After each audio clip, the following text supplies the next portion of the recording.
Yeah, so what kind of headset should you get? Every single pilot asks themselves that question at some point.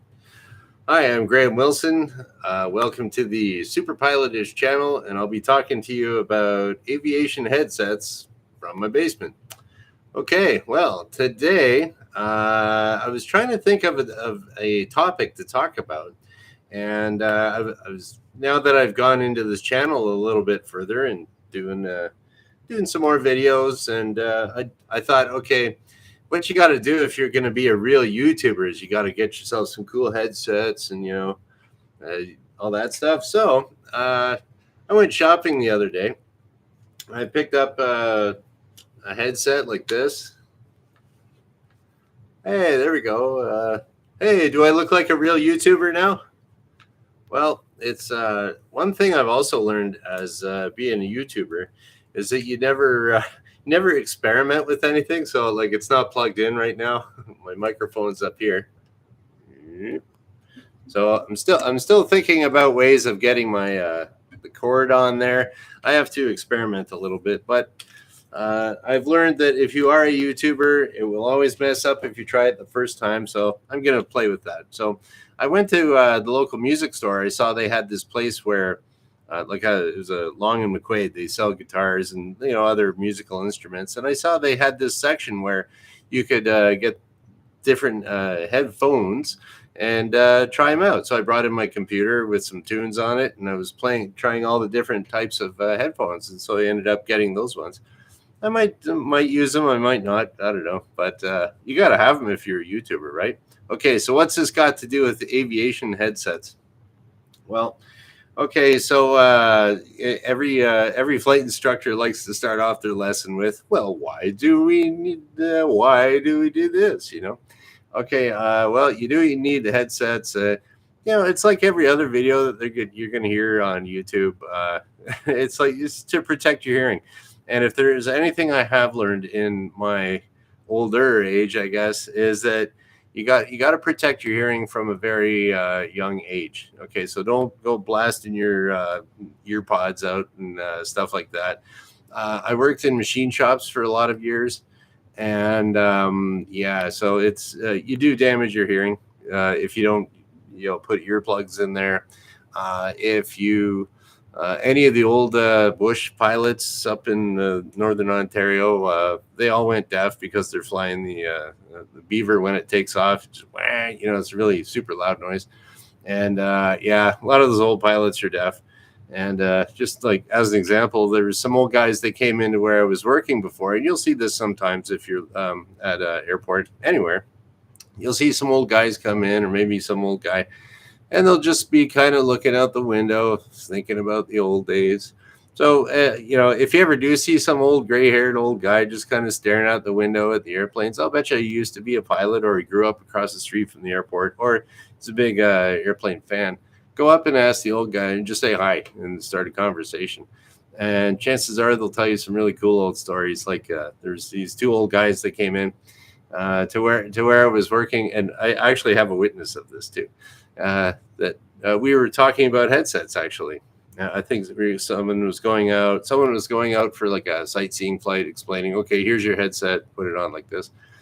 And then one of the old guys says, oh yeah, like they were both pilots and former pilots. One guy was a mechanic too. And so the one old guy says, oh, back in the day, we never used to wear headsets. And then the other guy says, huh? So it was like they were both deaf. So I mean, it's not funny that they're deaf, but it was just kind of funny. But when I saw that, I thought, oh my gosh, this is out of a movie or something. And Bill, the other instructor, we look at each other and try to keep from laughing. So that was kind of cool. So protect your hearing. Like I have a little bit of a buzz in my ears now from working in machine shops without hearing protection. If you're ever using working on construction using power saws, I've done that too. If you're doing a lot of hunting or something like that, if you're out shooting pop cans out in the bush or something like that, all the gunshots, that can make sure you got your hearing protection there too. So it is important to have good hearing protection, and just about anything that they sell on the market right now, it's all pretty good. depending on what airplane you're flying to. So that's one of the things too, is like the type of headset you're going to get. It depends on what type of flying are you going to do. So this one's going to be for the students. Okay, there you go. 5 minutes, and the guy's finally getting into it. All right. So I'm gonna go over what I have. Okay, so I got the old David Clark's here. What is it? It is a what is it here? You think I know it by now. H10 13.4 David Clark's. These are the David Clark's. There's that little logo there. It's what they use in the military. These things are like absolutely rock solid. They could be a little bit heavy on your head, maybe. And then, so what I have here is I have a little padding on top, and you can buy that. It doesn't come with it, and I find that it helps out. You don't feel the pressure on the top of your head as much. And I also got these little fabric covers, which are great in the winter time if it's cold or if it's hot. I'll just kind of show you what it looks like here. The little gel, the gel seals. They kind of look like that. They look like that. They're kind of plastic, and it'll get kind of sweaty around your ears in the summertime. So, David Clark, rock solid. These ones are, how old are they now? I'd say I've had them for over 20 years. I've had them for just about 20 years, and they're pretty good. I had to fix. I got them used actually, so they're probably about 23 years old. Now, I like these too because it's versatile. If you're an instructor, you're sitting in the right seat, and then you might be switching back and forth between seats. So you might have, you might want the arm on this side, but if you're sitting on the other seat and where the wire is too, you can have it on this side too. So it's pretty versatile. The David Clark's, they also sell ANR. If you're looking for headsets, ANR is active noise reduction. Now this one here, I just wrapped it up like that. There's no batteries with it. This one doesn't have active noise reduction, but for a little airplane, good enough. Now I know a friend of mine, he was flying a Mitsubishi MU2, which is a twin turbine, very, very loud airplane. He had ones like this. He had to get some. He ended up getting some a headset with active noise reduction. Lightspeed Zulus is what he got. And I've tried Lightspeed Zulus. They're not bad. Haven't tried them for a long time. But if you want super dependability, here you go. And if you ever want to move on, you ever want to have some other type of headset, no matter how old these things are, if they work, you're not going to go below like about half price of what the new price is for them.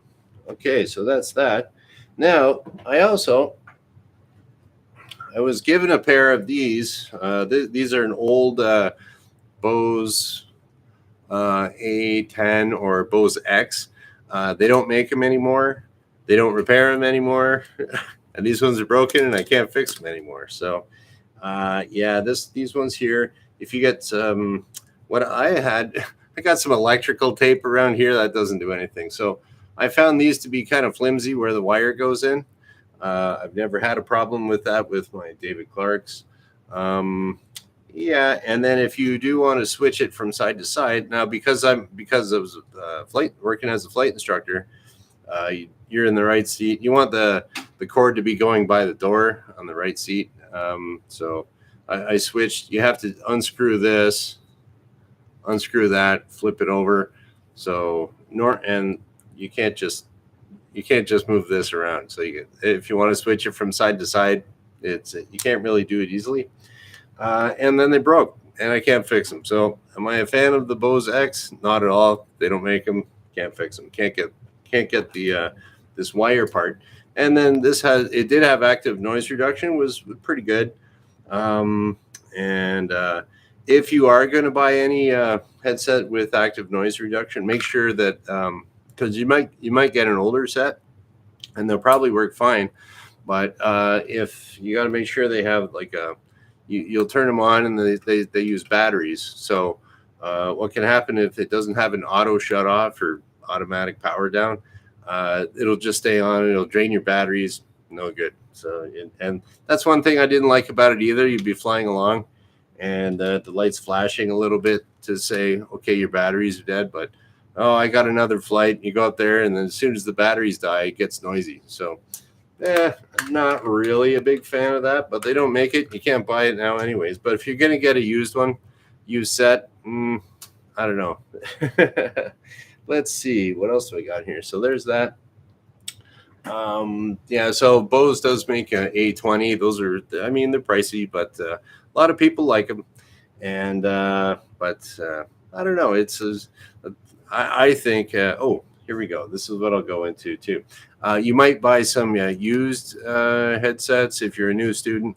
Sennheiser used to make headsets for aviation, and I tried one of those once. They were very good, but they don't make them anymore. You can't fix them. So if you do get a Sennheiser, once it breaks, you throw it in the garbage. So don't pay too much money for it.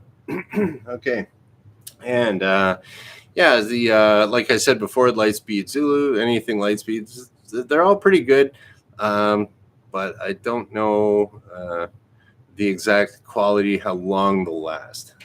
David Clark's last a long time. And just a little anecdote for you. Yeah, so usually, as with any tool, you want to buy the best that you can afford. So if you're starting off and you got, a whole bunch of student debt or something like that, you can't afford the top of the line $1,500, Bose A20, super noise canceling, Bluetooth, all that stuff. If you're broke, you can't afford that. So yeah, don't waste all your money on that. You could take half of that and put it into a couple hours of flying time.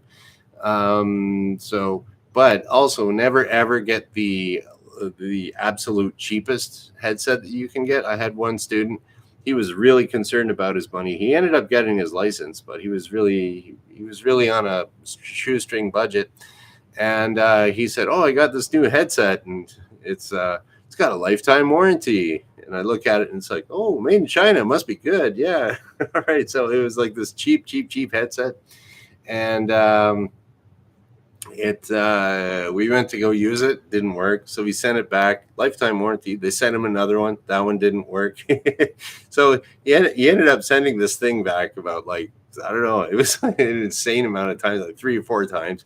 Then he just went out and bought himself something else. I forget what he got, but it was the cheapest headset you could possibly get, and it never even worked from day one. So yeah, if you buy the absolute cheapest that's brand new, you're always going to be disappointed. And so there was that. Another thing to consider is, like, if you're going to buy something with active noise reduction, even if it is a little out of your price range, what I have found is, for people, if their first language isn't English, they're having a real hard time listening to the control tower. I have found it where, if your first language isn't English, you're having a really hard time listening to the control tower.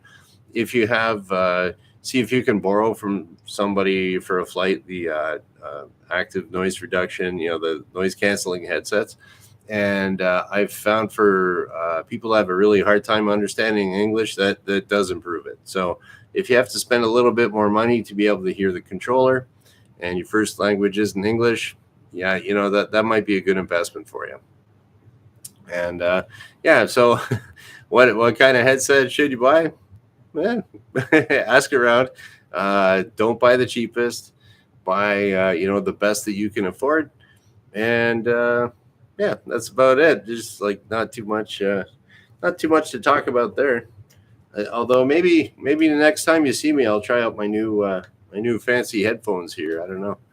And then okay, and nobody's really hanging out in the chat here today, so we'll just shut her down. It is the weekend, so everybody have a good weekend, and we'll see you back on Monday, because I do my superpilotish live stream Monday, Wednesday, Friday at noon Eastern. And there we go. thanks for watching, and we'll shut her down. Bye.